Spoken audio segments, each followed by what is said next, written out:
My name is Janet Cooper, a 32-year-old financial compliance specialist at Westbrook Financial. For 6 years, I built my reputation on integrity and attention to detail. But when my boss Harold started pressuring me to overlook discrepancies in government contracts, everything changed. I never imagined that an obscure clause buried in our company bylaws would become my salvation and his downfall. The day the accountant cornered me, demanding access to protected files, was the day I finally fought back. Before I tell you how I stood up against corporate fraud, drop a comment letting me know if you've ever witnessed workplace misconduct and subscribe, because this story about standing your ground will give you the courage you need. I grew up in a middle-class neighborhood in Pittsburgh where my parents instilled strong values about honesty and integrity. My father worked as a high school math teacher, and my mother managed a small local bank branch.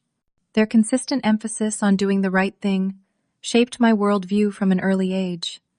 Your reputation takes years to build, and seconds to destroy, my father would remind me whenever I faced difficult choices. When I enrolled at the University of Pennsylvania, I knew exactly what I wanted to study. Finance fascinated me. The complexity of markets, the precision of accounting, and the way numbers told stories about businesses and people. I thrived in the challenging academic environment, graduating with honors despite working part-time to help cover my expenses. Unfortunately, timing wasn't on my side. I entered the job market during a significant economic downturn. Companies were laying off experienced professionals, not hiring fresh graduates. I spent 8 months sending applications, networking relentlessly, and taking temporary positions to build my resume. The constant rejection was demoralizing, but I refused to compromise on my career goals. When Westbrook Financial posted an entry-level compliance position, I prepared for the interview like it was the final exam of my life. Westbrook wasn't just any financial firm. It was a prestigious institution with a gleaming 40-story headquarters in downtown Philadelphia, managing portfolios for Fortune 500 companies and high-net-worth individuals. Their marketing materials emphasized integrity first and ethical excellence, alongside impressive performance metrics. My interview marathon lasted through 5 rounds, including a panel interview with senior management. I still remember the moment when Harold Blackwood, the compliance department head, called personally to offer me the position. His deep, authoritative voice conveyed confidence when he said, "We were impressed with your attention to detail and ethical framework. Westbrook needs people who understand that our reputation is our most valuable asset." I accepted, immediately thrilled to begin my career at such a respected institution. The starting salary was modest compared to investment banking positions. Some of my classmates landed, but the company's reputation and growth potential made it worth accepting. My first day at Westbrook was overwhelming. The security protocols alone took an hour to process. Patricia Collins, the administrative assistant, who had been with the company since its founding 22 years earlier, gave me a tour of the facilities. At 58, Patricia had perfectly coiffed silver hair and impeccable business attire. She knew everyone's name from the CEO to the maintenance staff. "Mr. Blackwood runs a tight ship in compliance," she explained, as she showed me to my modest cubicle. "He has connections everywhere. Board members, regulators, politicians. Very well respected, but demanding." Her slight pause suggested there was more to the story, but she quickly moved on to explaining the phone system. Over the next few months, I met the colleagues who would become significant figures in my professional life. Rachel Montgomery from marketing became my closest friend at work. With her vibrant red hair and infectious laugh, Rachel brought energy to our lunch conversations and happy hour debriefs. She had an uncanny ability to read office politics and navigate corporate culture. Diana Roberts headed human resources, with a perpetually sympathetic expression that rarely translated into actual support for employees. She excelled at organizing team-building exercises, but seemed powerless when it came to addressing substantive workplace issues. Vincent Taylor, the imposing CFO, rarely interacted with junior staff, but his reputation for ruthless cost-cutting preceded him. He and Harold had a close relationship, frequently golfing together on weekends and supporting each other's initiatives in leadership meetings. My early days at Westbrook were exhilarating. I absorbed everything I could about our compliance processes, regulatory requirements, and client portfolios. Harold recognized my dedication, assigning me increasingly complex files and including me in client meetings. My performance reviews were stellar, with comments like exceeds expectations in all categories and demonstrates exceptional attention to critical details. My first promotion came after 18 months, followed by another a year later. I began to build a reputation as someone who caught irregularities others missed. Several senior managers requested me specifically for their complex compliance reviews. I felt proud of my contributions and believed I was part of an organization that truly valued ethical practice. Harold initially served as a mentor, taking time to explain complex regulations and introducing me to important contacts. "You remind me of myself at your age," he would say. Dedicated, precise, unwilling to cut corners. I took his praise as confirmation that I was on the right career path. The first hint that something wasn't quite right came during my third year. I noticed inconsistencies in how certain clients' investment performance was reported. When I raised the issue with Harold, he dismissed my concerns. "Those are special accounts with unique reporting structures," he explained vaguely. "Vincent and I handle them differently. No need for you to worry about those." I accepted his explanation, though it left me slightly uneasy. That uneasiness grew when I observed similar patterns with other accounts, always ones personally managed by Harold or Vincent. Then came the announcement that changed everything. Our CEO, Edward Barnes, gathered the entire company in the main conference center to announce that Westbrook had secured a prestigious government contract to manage pension funds for state employees. The 5-year contract was worth millions in management fees and would elevate Westbrook's profile significantly. "This contract represents a vote of confidence in Westbrook's integrity and performance," Edward proclaimed proudly. "It also brings increased scrutiny and responsibility. I know our compliance team, led by Harold Blackwood, will ensure we meet every regulatory requirement flawlessly." Harold beamed as he received congratulations from colleagues. Later that day, he called me into his office.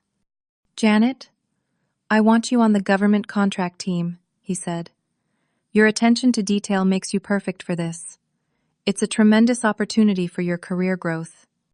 I felt honored by the assignment, unaware that it would lead me down a path that would test every principle I valued. The government contract created immediate pressure throughout the organization. Weekly status meetings became tense affairs, with Harold repeatedly emphasizing the importance of streamlining processes and maintaining schedule milestones. What had previously been thorough multi-step approvals were suddenly deemed unnecessary bureaucracy. "We need to accelerate these approval processes," Harold instructed our team during a particularly tense meeting 3 weeks after the contract announcement. "Our government clients expect efficiency, along with compliance." I noticed the subtle shift in language. Efficiency was now mentioned, before compliance, a reversal of our standard prioritization. When I suggested maintaining our established protocols for thorough review, Harold shot me an irritated glance. "The landscape is changing, Janet. We need to adapt or be left behind." Shortly afterward, Harold hired Lawrence Bailey as a special accountant for government projects. Lawrence was tall and razor-thin, with wire-rimmed glasses and a perpetual expression of mild disdain. Unlike most new hires who spent weeks learning Westbrook's systems and culture, Lawrence arrived with surprising familiarity with our processes and immediate authority. "Lawrence comes highly recommended," Harold announced vaguely when introducing him. "He has extensive experience with government contracts and will ensure our financial reporting meets all requirements." Within days, Lawrence began reviewing all my work, questioning my methodologies, and suggesting optimizations that made me uncomfortable. When I referenced specific regulatory requirements, he would smile thinly. "There are multiple interpretations of those regulations, Janet. We need to use the interpretations that work best for Westbrook's business model." I began noticing unusual patterns in expense approvals. Certain vendors received payments far exceeding standard rates, always with Harold's personal sign-off. Travel expenses for client development appeared excessive, particularly for meetings related to the government contract. When I carefully documented these concerns in our compliance tracking system, my notes would mysteriously disappear or be edited to indicate reviewed and approved. During our monthly department meeting, Harold made a pointed comment that struck me as a veiled warning. In this organization, there are team players who understand the bigger picture, and there are troublemakers who get caught up in irrelevant details, he said while looking directly at me. Successful careers are built by those who know the difference. Several colleagues avoided eye contact with me after the meeting. The message was clear: fall in line, or face consequences. I decided to address my concerns directly and scheduled a private meeting with Harold. His assistant gave me only 15 minutes on his calendar, despite my request for 30. "Janet, I appreciate your diligence," Harold said, after I outlined specific examples of irregularities. "But you're missing the forest for the trees. These are strategic decisions made with full awareness of executive leadership. Your job is to implement, not question." "But some of these approvals seem to contradict regulatory requirements," I persisted. Harold's expression hardened. "Are you suggesting I don't understand regulations I've worked with for 25 years? That would be a serious accusation and reflection on your judgment." I left the meeting feeling gaslit and uncertain. Was I being overly cautious?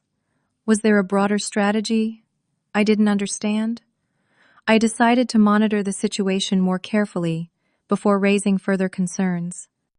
Lawrence's scrutiny of my work intensified. He began requesting access to my files without explanation and hovering near my desk at odd times. I noticed him watching me enter my password once and promptly changed it. When I mentioned this to Rachel during our lunch break, her expression grew serious. "Be careful with Lawrence," she warned. Marketing prepared materials for a project he worked on at his previous company. The firm faced serious regulatory fines, but somehow Lawrence emerged unscathed. There are rumors Harold knew him before he came here. That afternoon, I discovered that one of my compliance reports had been altered after I submitted it. The changes were subtle but significant: modified language that softened concerns and removed specific references to regulatory requirements. When I pulled the electronic log, it showed the changes had been made using Harold's credentials. I began keeping detailed records of all my work, saving copies of original documents to a personal secure drive and documenting conversations. I created a private email account and forwarded key communications to preserve evidence of what was happening. Harold assigned me to manage financial compliance for the most sensitive aspects of the government contract, including expense tracking and performance reporting. The assignment came with increased scrutiny and impossible deadlines. "I need these reviews completed by tomorrow morning," became a common late afternoon request, often for documents hundreds of pages long. When I explained that thorough review required more time, Harold would respond with thinly veiled threats. "If you can't handle the workload, perhaps we need to reconsider your role on this project." My anxiety increased daily. I struggled with insomnia, constantly replaying conversations, and second-guessing my judgments. The values that had guided my career suddenly seemed naive in the face of corporate pressure. Then came the night that changed everything. Working late to meet one of Harold's impossible deadlines, I accessed a shared server to retrieve reference documents. A misconfiguration in the system temporarily granted me access to a restricted folder. Before I realized the error, I saw financial records for the government contract that differed significantly from those I had been reviewing officially. The discrepancies were shocking: expenses inflated by 30%, management fees hidden in obscure categories, performance metrics manipulated to trigger bonus payments. I quickly took screenshots before my access was cut off, likely by automated security systems detecting unusual activity. Walking to my car at 11:30 that night, I felt physically ill.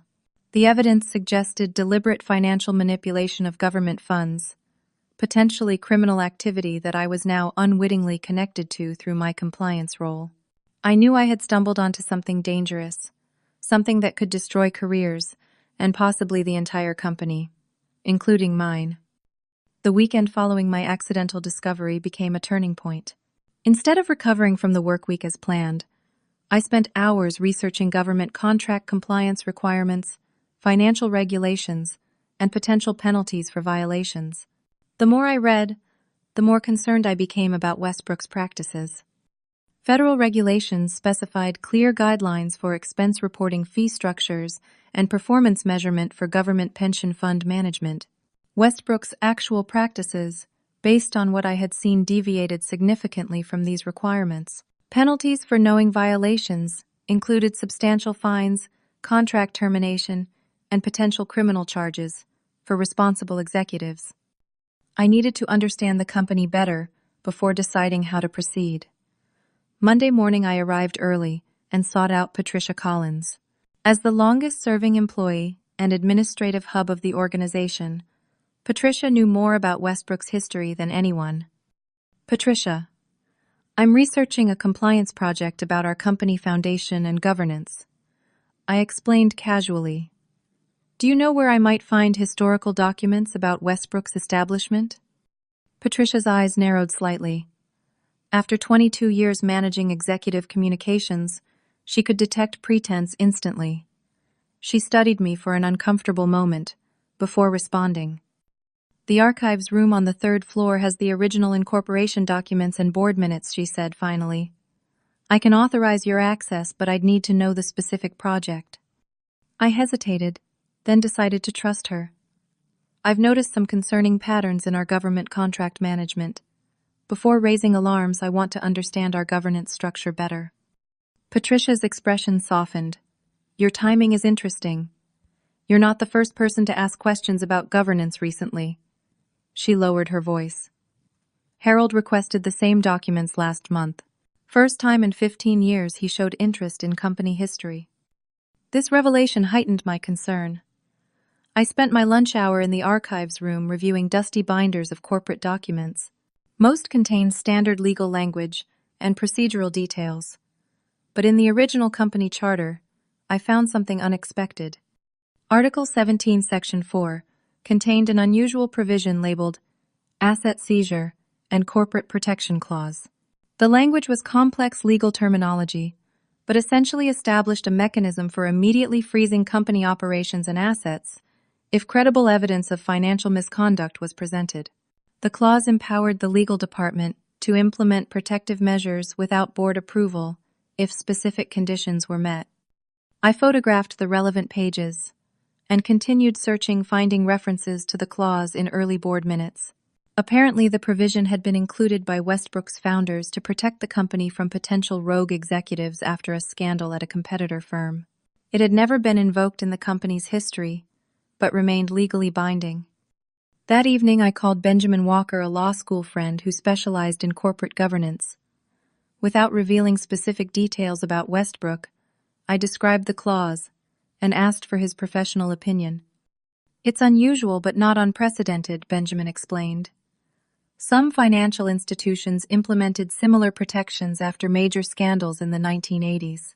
These clauses create an internal circuit breaker to prevent executive misconduct from destroying the entire company. How would such a clause typically be activated, I asked. Usually by presenting evidence to the company's general counsel or chief legal officer. The threshold for activation is typically high, credible evidence of significant financial misconduct that threatens company viability.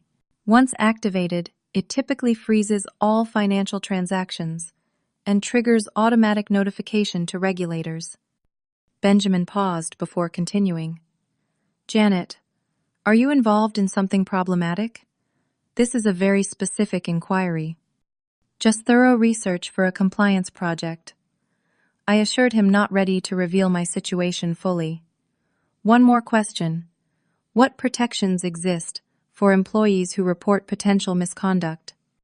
Whistleblower protections under Dodd-Frank and Sarbanes-Oxley are substantial for financial institutions, but corporate retaliation can still occur in subtle ways that damage careers. Documentation is crucial. Over the next week, I maintained a careful facade of normal work activity while methodically gathering evidence. I created a secure cloud storage account under a pseudonym and uploaded copies of all relevant documents. I kept detailed notes of conversations and meetings, recording dates, times, participants, and key statements. Harold's demands grew increasingly problematic. He instructed me to certify compliance reviews I hadn't completed and sign off on financial reports containing the same discrepancies I had identified earlier. Each time, I found ways to delay or document my concerns without overtly refusing. These reports need additional verification. Before I can certify them, I would explain. Regulatory requirements specify. Just sign them, Harold would interrupt. I'll take responsibility for any issues. Lawrence Bailey's behavior became more aggressive. He appeared at my desk multiple times daily, questioning my activities and demanding updates on sensitive files. His previous thin smile disappeared, replaced by barely concealed hostility. Your slow processing is creating bottlenecks, he complained during a team meeting.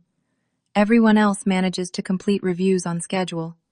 What he didn't mention was that everyone else wasn't actually reviewing the documents thoroughly, just rubber stamping whatever Harold approved. I maintained my professionalism, despite the increasing hostility, careful not to show that I was building a case. I scheduled a meeting with Diana Roberts from HR, hoping to find some institutional support. The meeting proved disappointing but revealing. While I understand your concerns about workload and process, Diana said after I carefully described the pressure without alleging misconduct, Harold has full authority to establish priorities and deadlines for his department. His performance management style may be demanding, but it gets results. What about compliance standards, I asked. Shouldn't those take precedence over deadlines? Diana's response was telling Harold assures executive leadership that all compliance requirements are being met. If you have specific allegations of violations, that would be different, but general concerns about process don't warrant intervention. The message was clear. Without explicit evidence of wrongdoing, HR would not challenge a powerful executive like Harold. I left the meeting understanding I would need to protect myself. I spent evenings researching whistleblower protections, financial regulations, and legal precedents. I created a detailed timeline of events and identified specific violations of regulations in our government contract management. I compiled everything into a comprehensive document that outlined the issues clearly. One morning, I discovered my computer access had been restricted without notice. Several key databases now returned access denied messages when I attempted to log in. When I called IT support, they informed me the restrictions had been implemented at Lawrence's request, approved by Harold. We were told your role has changed, the help desk analyst explained apologetically. I maintained my composure and thanked him for the information, but internally alarm bells were ringing. They were cutting off my access, potentially preparing to remove me from my position or build a case for termination. That afternoon, Lawrence approached my desk with an unusual request. We need the complete files for the state pension allocation models, he said without preamble. Harold wants them reviewed before the quarterly report. Those models are still in development, I replied cautiously. The preliminary numbers haven't been validated. Just provide what you have, Lawrence insisted. We'll handle the validation. As he turned to leave, he added something that confirmed my worst suspicions. By the way, we're adjusting the offshore allocation percentages. Make sure your compliance certification reflects the updated structure. The offshore allocation referenced a complex investment mechanism that, based on my research, was being used to obscure fee structures prohibited under government contract terms. Lawrence had just inadvertently revealed direct knowledge of the manipulation. That night, I received an alarming email from Harold, timestamped 10:30 p.m. Janet attached our revised compliance certifications for the Q3 government contract reporting. Please sign and return by 8 a.m. tomorrow. These require your signature as compliance officer of record. Backdating to September 30th is necessary due to filing requirements. The attachments contained exactly what I had feared: doctored financial reports that concealed the irregularities I had documented. Signing would make me personally liable for certifying false information to government agencies. The request to backdate the documents compounded the legal issues. I forwarded the email to my secure account, adding it to my growing evidence file. The pieces were falling into place, revealing a systematic pattern of financial manipulation. I now face the most difficult decision of my career: remain silent and become complicit, or take action that would likely destroy my workplace and potentially my career. The morning after receiving Harold's email demanding my signature on backdated documents, I called in sick. I needed time away from the office to think clearly and strategize my next steps. The weight of the situation felt crushing. Whatever choice I made would have profound consequences for my career and possibly my legal liability. I spent the morning talking with Benjamin, this time revealing the full situation without naming my company. "Based on what you've described, this is serious," Benjamin said gravely. "They're creating a paper trail that makes you the responsible party for potential fraud. If regulators investigate, you could be personally liable because of your compliance role." "What are my options?" I asked, my voice tight with anxiety. "Document everything. Communicate your concerns in writing. Consider reporting to regulatory authorities.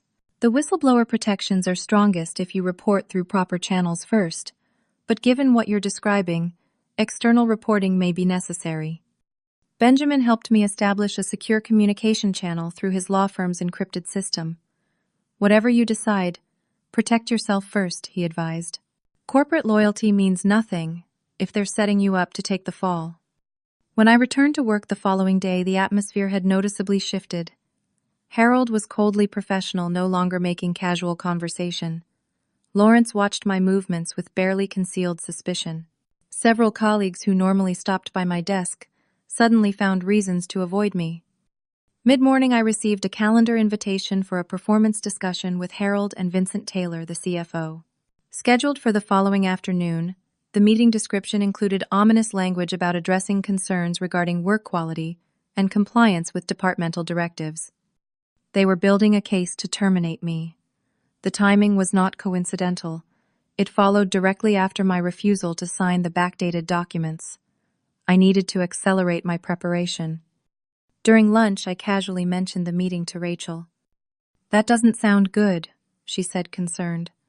"Vincent never gets involved in performance discussions unless they're planning significant action."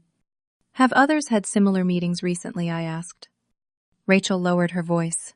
"Thomas from accounting had a meeting like that 3 months ago. He was gone the next day. Security escorted him out." That afternoon, I had what appeared to be a chance encounter with Patricia near the archive room. Her eyes conveyed she had orchestrated the meeting.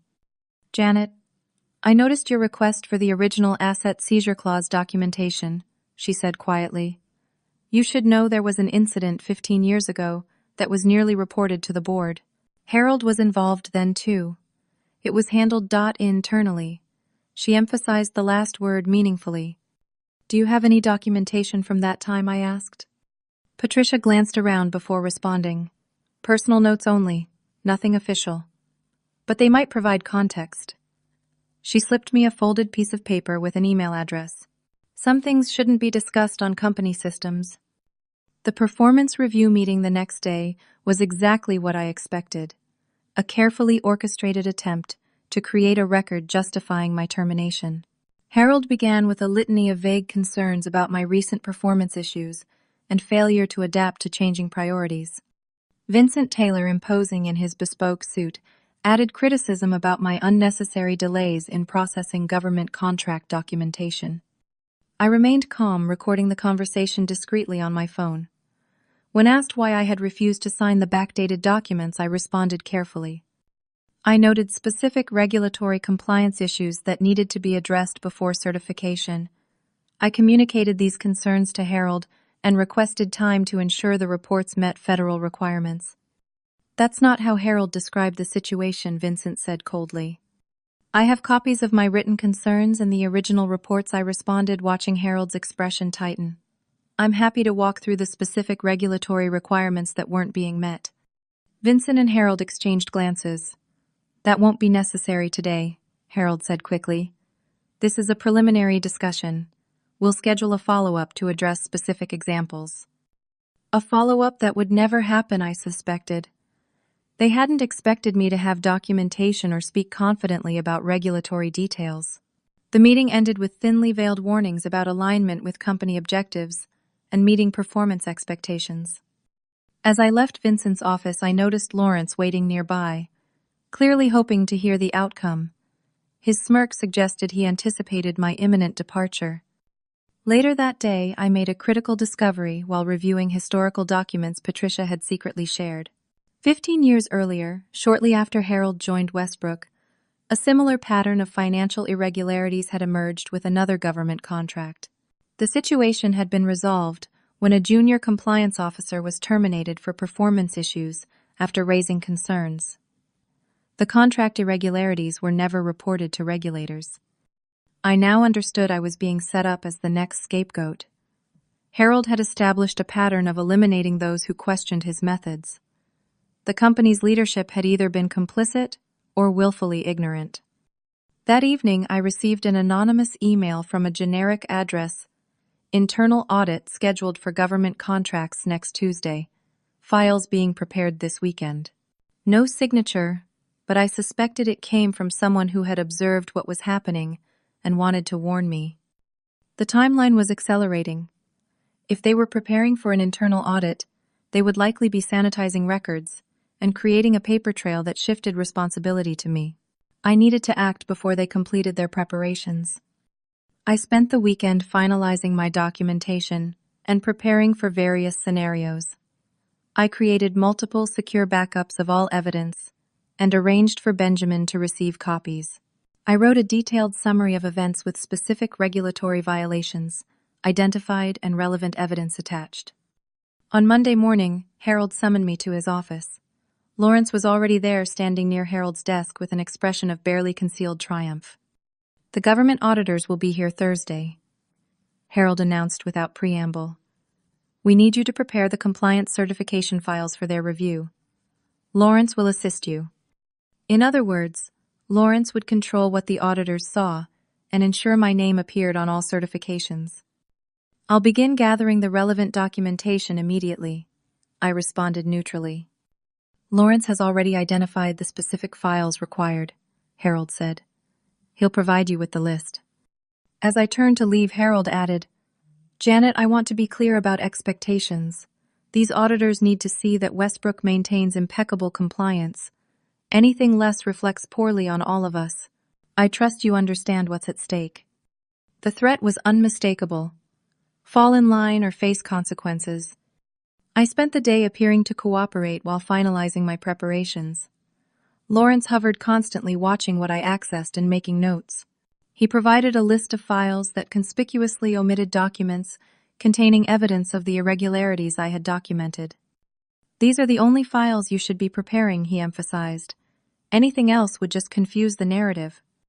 The phrase "confuse the narrative" confirmed they had constructed a fictional version of our compliance activities to present to the auditors.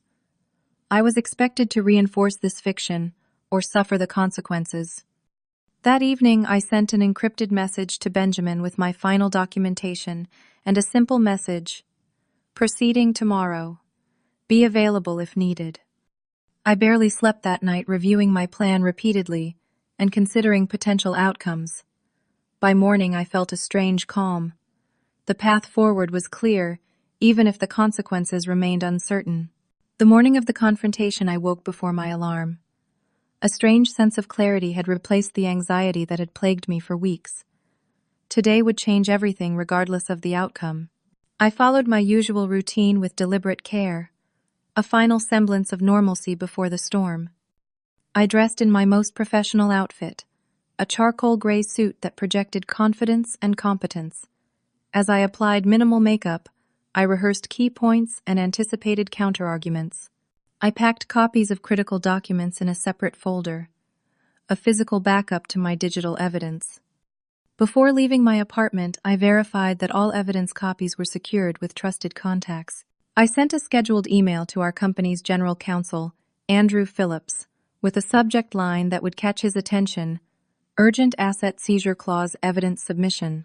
The email was set to deliver at 10:30, during the meeting Harold had scheduled. The morning commute felt surreal. People hurried about their normal routines while I moved toward a confrontation that could reshape multiple lives. When I arrived at Westbrook, I nodded to the security guard with practiced casualness. knowing our interaction might be very different by day's end. The office hummed with typical morning activity. Rachel caught my eye from across the lobby, offering a supportive smile. She knew something significant was happening today, but not the details. I had deliberately kept her uninformed to protect her from potential fallout. At 10:15, I gathered my materials and walked calmly to the executive conference room. Lawrence intercepted me in the hallway. "I'll take those files," he said, reaching for my folder. "These are my reference materials for the meeting," I replied, maintaining my grip. "I'll need them to address any questions."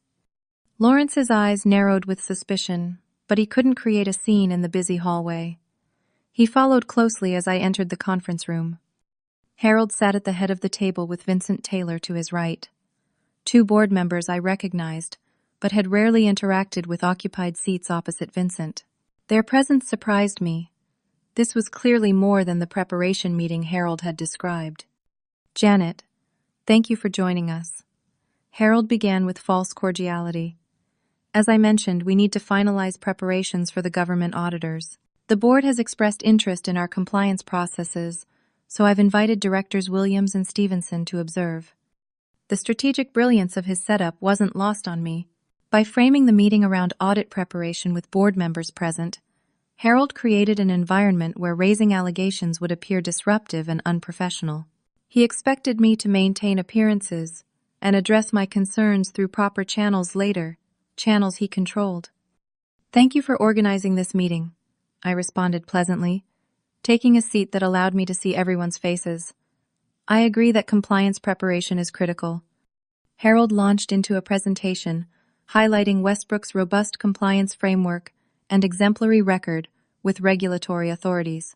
His carefully crafted narrative portrayed the government contract management as a model of transparency and adherence to regulations.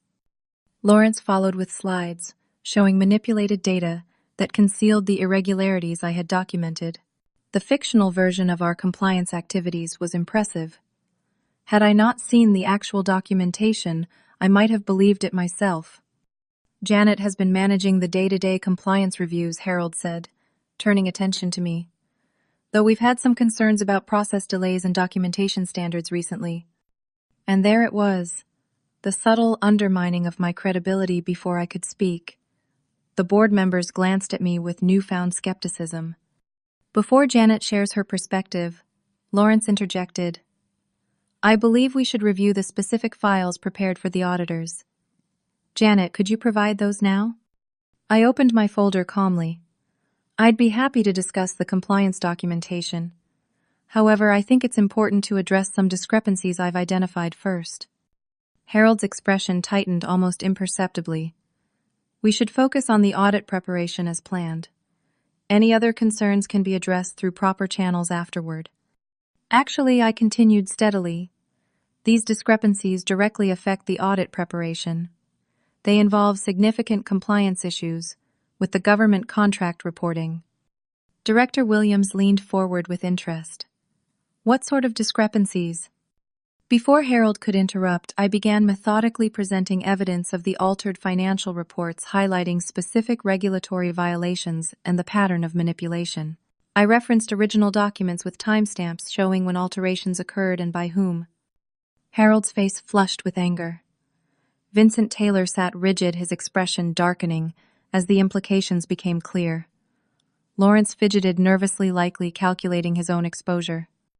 "These are serious allegations," Director Stevenson said gravely. "Harold, were you aware of these issues?" "This is completely inappropriate," Harold responded, voice tight with controlled fury.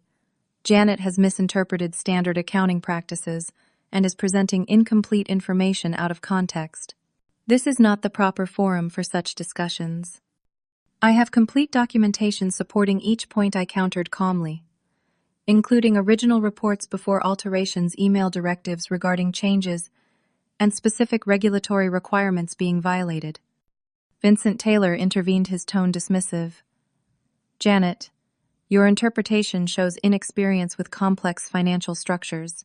What you're calling irregularities are sophisticated allocation methodologies common in institutional portfolio management." I had anticipated this defense.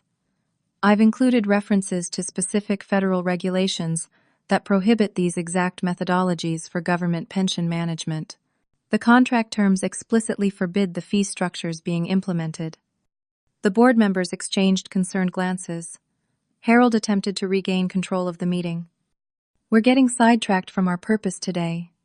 Janet, we need to focus on the files required for Thursday's audit. Lawrence has identified the essential documentation. Yes, the documentation, Lawrence said, seizing the opportunity. We needed your files for the budget reconciliation. Your delays have already compromised our preparation timeline. His sneer conveyed absolute confidence that the institutional power dynamics would prevail. Board members rarely sided with junior employees against executives regardless of evidence. His next words confirmed his belief in their victory. We needed your files for budget, the accountant sneered, extending his hand expectantly. Provide them now so we can proceed. It was the moment everything hinged on. I reached for my phone, tapped the screen deliberately and said simply, "Sent." The confusion on their faces lasted only seconds before the conference room door flew open. Andrew Phillips, our chief legal counsel, burst in. His normally composed face was drained of all color, eyes wide with alarm. "Stop talking, everyone. Stop talking," he commanded. "They're executing the asset seizure clause right now." The room froze in stunned silence. Harold's face contorted in confusion, then dawning horror as he processed the implications. "What the hell are you talking about?" Vincent demanded. "What asset seizure clause?" Andrew held up his phone, displaying my email with attachments. Janet has submitted comprehensive evidence triggering Article 17, Section 4 of Westbrook's Charter. The Asset Seizure and Corporate Protection Clause has been automatically activated. All financial transactions are frozen pending investigation. Federal regulators have been notified as required by the clause provisions.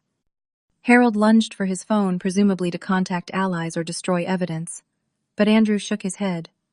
System access has been suspended for everyone in this room except Janet. Company security is securing all relevant servers and documents. 2 representatives from the Financial Oversight Board were already on site for an unrelated matter and have been notified. The timing wasn't coincidental. I had coordinated with Benjamin to ensure regulatory representatives would be available.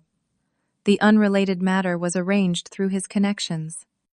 Lawrence attempted to leave the room, but was stopped by security personnel, now positioned at the door.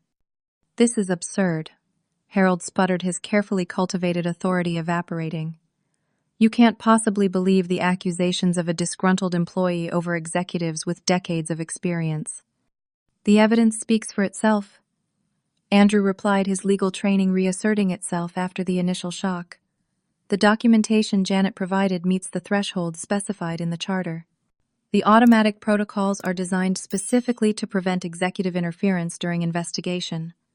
Director Williams turned to me, expression grave. "You knew about this clause.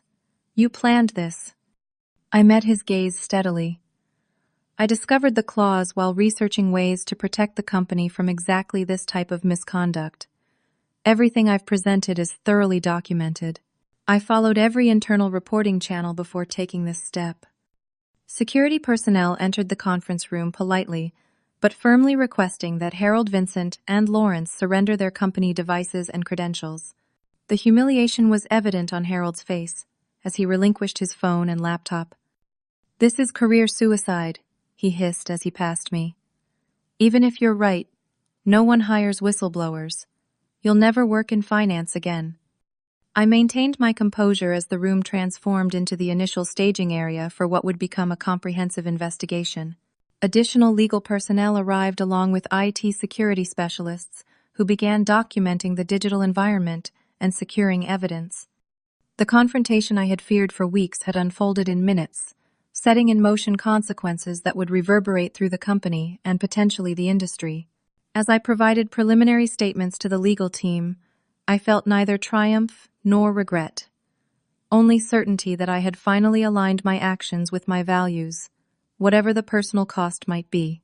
The hours following the confrontation passed in a blur of activity. The executive conference room, transformed into an impromptu command center for the investigation team. Security personnel established controlled access points throughout the building, while IT specialists implemented protocols to preserve digital evidence.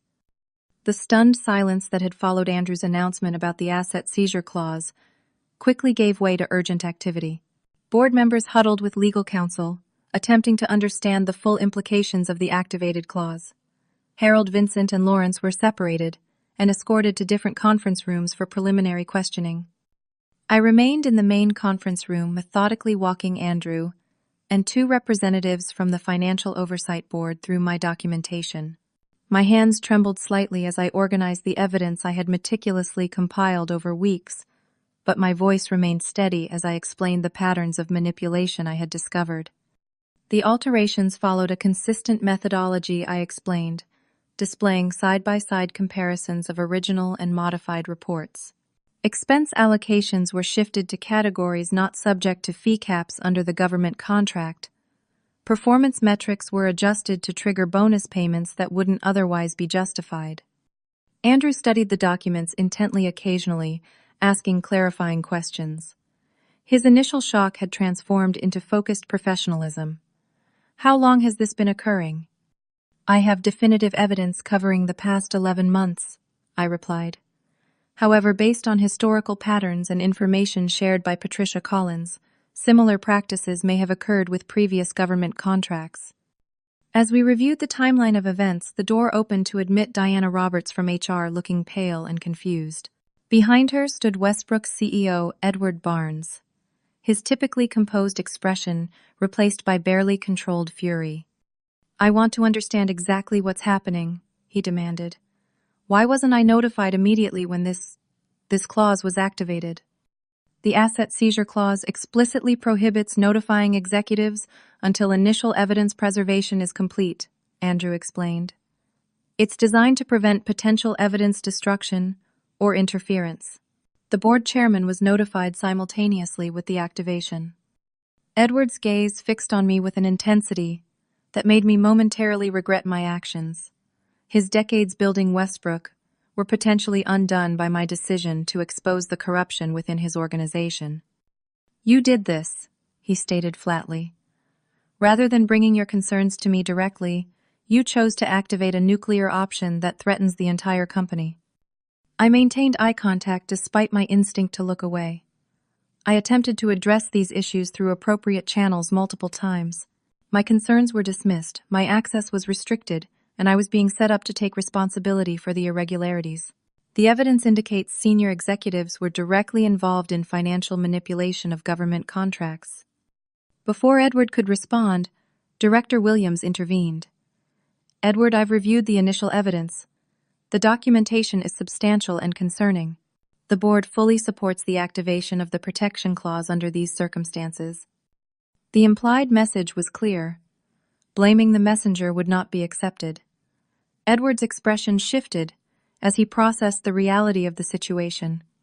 "I'll need complete briefing on all findings," he said finally. "If there's misconduct within my organization, I want it identified and addressed immediately."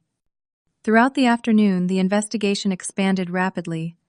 More legal personnel arrived, along with external auditors specialized in forensic accounting. Employees throughout the building whispered anxiously as security restricted access to certain departments and servers. Rachel found me during a brief break, pulling me into an empty office.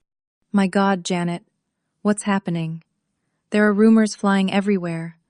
People are saying Harold and Vincent have been suspended, that the FBI is involved, that we're being acquired in an emergency takeover." I couldn't share details but confirmed the basics.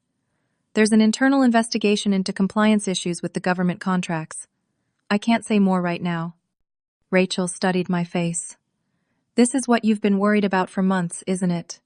The late nights, the documentation, the private conversations." I nodded silently. "You should know," she continued, lowering her voice. "Lawrence tried to access your computer after you went into that meeting. IT stopped him. Whatever's happening, be careful. These people play for keeps." By late afternoon, the company grapevine had spread news of the investigation throughout the organization. Employees gathered in small groups speculating about implications for their jobs and the company's future. Security maintained a visible presence, particularly around the executive offices and data centers. Andrew requested my presence in a meeting with the board's executive committee. 5 directors sat around a conference table, expressions grave, as Andrew summarized the preliminary findings. Based on initial review, there appears to be substantial evidence of systematic financial manipulation related to the government contracts, he explained. The irregularities primarily involve expense misclassification, fee structure, manipulation, and performance metric alteration.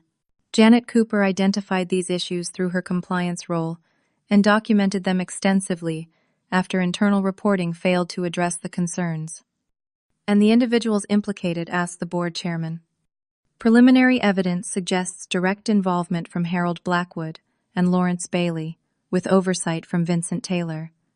The investigation will determine the full extent of involvement and knowledge. The chairman turned to me.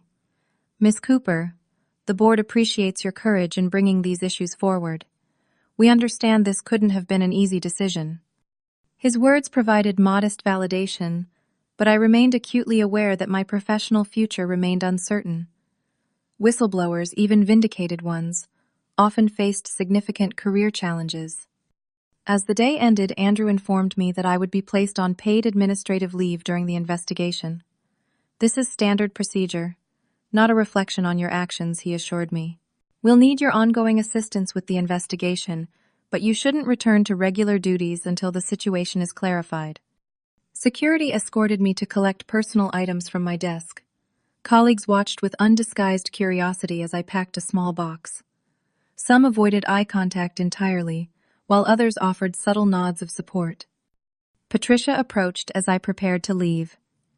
You found the clause, she said quietly. I hope someone eventually would. The drive home felt surreal after the day's intensity. My apartment, normally a sanctuary, felt strangely unfamiliar. I moved through the evening routine mechanically, changing clothes, preparing a simple meal. I barely tasted checking emails, without fully processing their content. The adrenaline that had sustained me began to fade, leaving exhaustion in its wake. As I finally allowed myself to process the events, my phone rang with an unfamiliar number. Janet Cooper. This is Elizabeth Chen, board chairperson for Westbrook Financial. I apologize for calling after hours, but given today's events, I felt a direct conversation was warranted.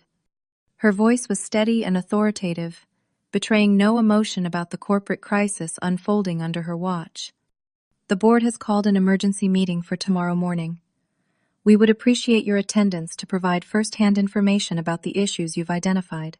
This situation is deeply concerning, but your actions may have prevented much more serious consequences for the institution. After confirming details for the meeting, I sat in silence, contemplating how quickly life could transform. 6 weeks ago, I had been a dedicated employee building a promising career. Now I was central to an investigation that could reshape a major financial institution and potentially lead to criminal charges for executives I had once respected. That night, sleep came in restless fragments, interrupted by dreams of confrontation and anxiety about the uncertain future. By morning, I had reached an uneasy peace with my decisions. Whatever consequences followed, I had acted according to my principles. In a profession where integrity was often proclaimed but seldom prioritized when profits were at stake, I had chosen the harder path of accountability. The path forward remained unclear, but for the first time in months, it no longer felt compromised by complicity in wrongdoing. As I prepared for the board meeting, I recognized that while one chapter of my professional life might be ending, I had preserved something more valuable than career advancement, the knowledge that when tested I had remained true to my values. 6 weeks after the asset seizure clause was activated, I stood outside the Westbrook Financial building, steeling myself for my official return. The familiar glass and steel structure seemed different somehow, still imposing, but no longer intimidating. Perhaps I was the one who had changed.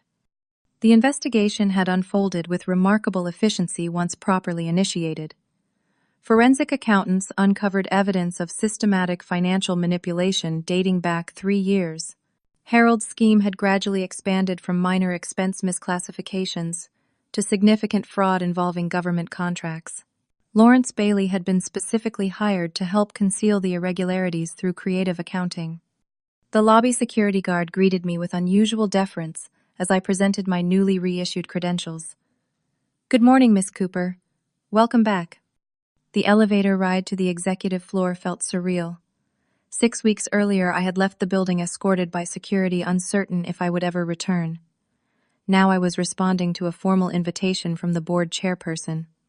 The atmosphere throughout the building had transformed. Interim management had been appointed to replace the suspended executives. Employees spoke in hushed tones about the compliance reset and mandatory ethics training sessions. My name featured prominently in corridor whispers, part hero, part cautionary tale. Elizabeth Chen greeted me personally when I arrived at the boardroom. At 62, she projected calm authority with her silver hair styled in a precise bob and impeccable business attire. "Janet, thank you for coming. The board has been impressed with your cooperation throughout this difficult process." Inside, 7 board members sat around the polished conference table, along with Andrew Phillips and the newly appointed interim CEO, Catherine Rodriguez. Their collective attention focused on me as I took the offered seat. "As you know," Elizabeth began, "the investigation has substantiated your concerns and uncovered additional issues. Harold Blackwood, Vincent Taylor, and Lawrence Bailey have been terminated for cause. The evidence has been provided to regulatory authorities who will determine whether criminal charges are appropriate." Catherine Rodriguez continued, "The company has self-reported all identified violations and implemented immediate corrective measures for the government contracts. While there will be financial penalties, we've been assured that prompt disclosure and remediation will be considered mitigating factors." I nodded, having been briefed on these developments during my regular interviews with the investigation team. What remained unclear was my own future. Elizabeth addressed this directly. "Janet, your actions prevented potentially catastrophic consequences for Westbrook.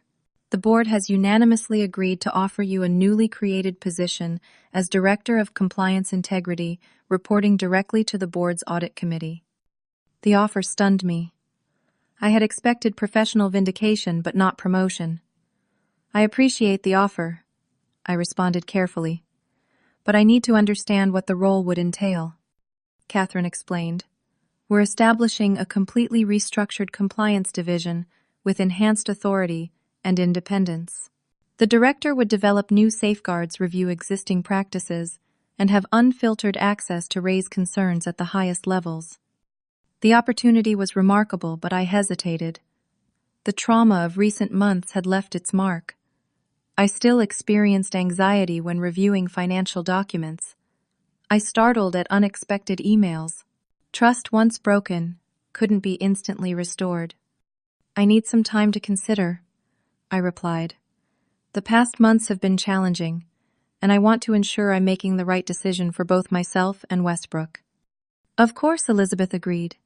"Take the time you need.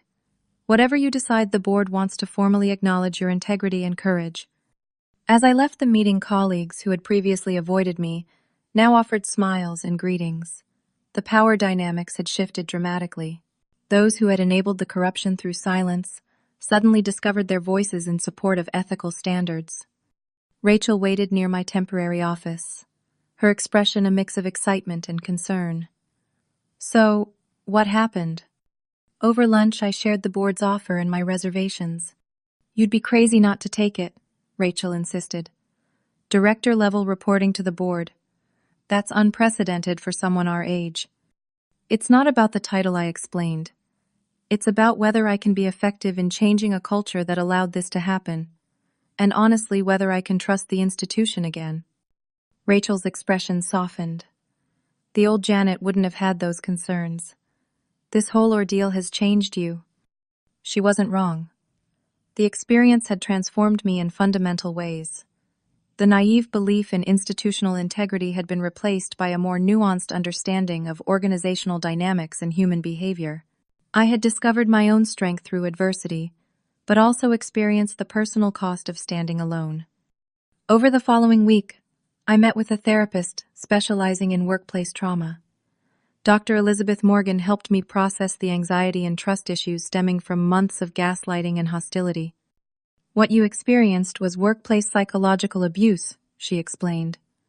Harold systematically undermined your professional judgment and attempted to make you question your own perceptions. Recovering from that takes time. I also reconnected with my former finance professor from University of Pennsylvania, Dr. Alan Bernstein. Over coffee, I described the situation without naming Westbrook specifically. The hardest part wasn't discovering the misconduct I admitted. It was realizing how many people suspected issues but remained silent, how systems designed to prevent problems became obstacles to addressing them. Alan nodded thoughtfully. Financial institutions often develop antibodies against transparency. The challenge for reformers is creating systems where integrity becomes the path of least resistance rather than the road of greatest courage. His perspective helped clarify my thinking. If I accepted the position, I would need to focus on structural changes rather than individual ethics, systems that rewarded integrity, rather than merely punishing misconduct after discovery. Meanwhile, the external investigation progressed. Harold maintained his innocence despite overwhelming evidence, hiring expensive attorneys to fight termination and potential charges. Lawrence, facing less public scrutiny, but equally serious allegations, cooperated with authorities in exchange for leniency. News coverage remained limited, but focused on the industry implications rather than personal details. Financial institution implements governance protocols following compliance review, read one typically understated headline. The financial press understood the story's significance, while general media largely ignored it. 3 months after the confrontation, I accepted the Director of Compliance Integrity position, with specific conditions, independent authority, direct reporting line to the board and resources, to implement comprehensive reforms. The board accepted all conditions, eager to demonstrate commitment to meaningful change. My return as director generated mixed reactions. Some colleagues welcomed the appointment as evidence of Westbrook's commitment to reform. Others viewed me with resentment or suspicion, uncomfortable with the precedent of a junior employee rising through unconventional means. A few expressed newfound admiration, confessing they had recognized problems but feared speaking up. I approached the role with both determination and humility, recognizing the difficulty of changing entrenched cultural patterns. My first initiative established an anonymous reporting system with robust anti-retaliation protections. Next came revised incentive structures that rewarded compliance excellence rather than treating it as a cost center. When the news finally broke that Harold and Vincent faced federal charges for fraud related to government contracts, the company experienced another wave of soul-searching. I used the moment to implement mandatory ethics training focused on practical scenarios rather than abstract principles. 6 months into my new role, I received notification that Lawrence Bailey had accepted a plea agreement. His testimony would feature prominently in the cases against Harold and Vincent. The legal process would continue for years, but accountability was proceeding. Patricia Collins stopped by my office that afternoon. At her retirement party the previous week, she had received a standing ovation for her decades of service. Now she placed a small wooden box on my desk. "I've kept this since the last time someone almost exposed Harold's methods," she explained. "I was too afraid to use it then. I'm glad you weren't." The box contained documentation from 15 years earlier, notes, meeting minutes, and internal memos that corroborated the pattern of misconduct extending far longer than anyone had suspected. "Why give this to me now?" I asked. Patricia smiled sadly. "Because you've earned the right to understand the full history, and because sometimes we need reminders of why the hard choices matter." As she left for the final time, I reflected on the journey that had brought me to this moment. The frightened compliance specialist, documenting irregularities late at night, had transformed into a leader responsible for institutional integrity. The path had been neither easy nor straightforward, but it had been true to my core values. The transformation of Westbrook continued, imperfect but progressing. New leadership emphasized transparency and ethical practice. The government contracts were maintained under enhanced oversight. Most importantly, employees at all levels began to believe reporting problems would bring resolution rather than retaliation. My personal journey paralleled these institutional changes. Therapy helped me process the trauma and rebuild professional confidence. Friends like Rachel provided necessary perspective and support. New leadership responsibilities stretched my capabilities beyond what I had imagined possible. The asset seizure clause that had provided the mechanism for change remained in place, though I hoped it would never again be necessary. Its existence served as a reminder that the founders had anticipated the need for extraordinary measures to protect institutional integrity when normal channels failed. Looking back on that pivotal confrontation, I recognize that courage rarely feels heroic in the moment. It often feels like simply refusing to accept what you know is wrong, even when accepting would be easier. The hardest decisions aren't between good and bad options, but between bad and worse, between personal risk and compromised integrity. If you've ever faced a situation where standing for what's right seemed impossible, remember that courage isn't about fearlessness. It's about acknowledging fear and acting anyway. Documentation and preparation matter, but ultimately integrity requires willingness to accept consequences for upholding principles. Have you ever had to make a difficult choice between career security and personal values? Share your experience in the comments below. Your story might give someone else the courage they need when facing their own moment of decision. Please like this video if it resonated with you. Subscribe for more stories of workplace courage, and share with anyone navigating ethical challenges in their professional life. Remember, sometimes the hardest path leads to the most meaningful growth. Thank you for listening to my journey.